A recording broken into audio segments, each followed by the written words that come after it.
So Eric Contreras of JPL is going to show us how to build custom filters when you cannot buy the commercial ones. So Eric, how do you do this? So some of the stuff you're going to need for building your filter is going to be your 3D printed parts, which is consists of the main filter cartridge, the insert, and the lock-in lid.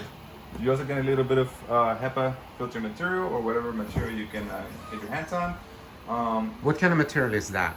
This specific material is HEPA filter material for vacuums. We got good results on this, but we're still doing more studies on it.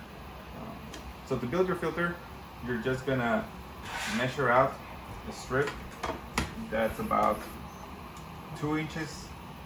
This is a really bad ruler, but it's about 2 1/8 wide. And this is a 2-inch ruler, so I'm just gonna leave a little bit of space. The actual housing has a lot of tolerance, so you don't have to be super accurate. I'm just gonna make a line right here. Your strip should be about 10 inches long, and again, you don't have to be precise when you do this. You make a mark, and you cut your HEPA bag.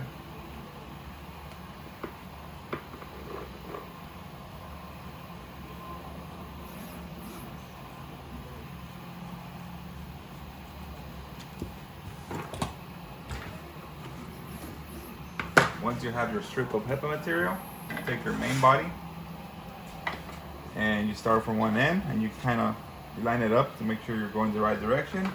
And you can use a tool like a credit card to start your pleating inside the cartridge. You start from one end to the other, so you insert it, you pull again to make sure you're straight, and you want to just go ahead and stagger your pleating. The best way I found it is just to do one right behind the other.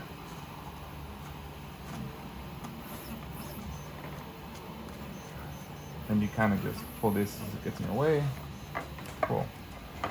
Once you have the plating completed, you want to make sure that the filter material is reaching to most of the corners. You have quite a bit of tolerance right here, so it should be good.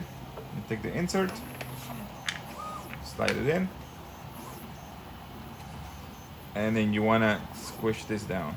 You can do this by pressing down on the cartridge or using a tool like pliers to pinch around the corners.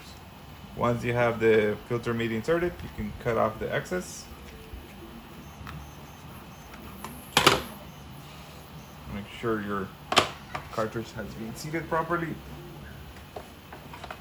And then insert the locking lid, which also is a shield for contamination for your filters.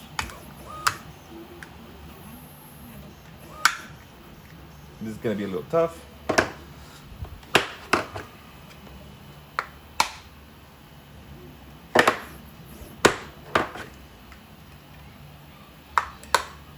And there you have your cartridge.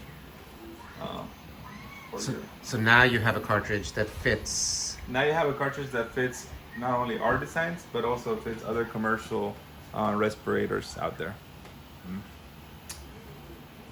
Excellent. And this has the HEPA filtration. This is the HEPA filtration. All right. Yeah. Thank you.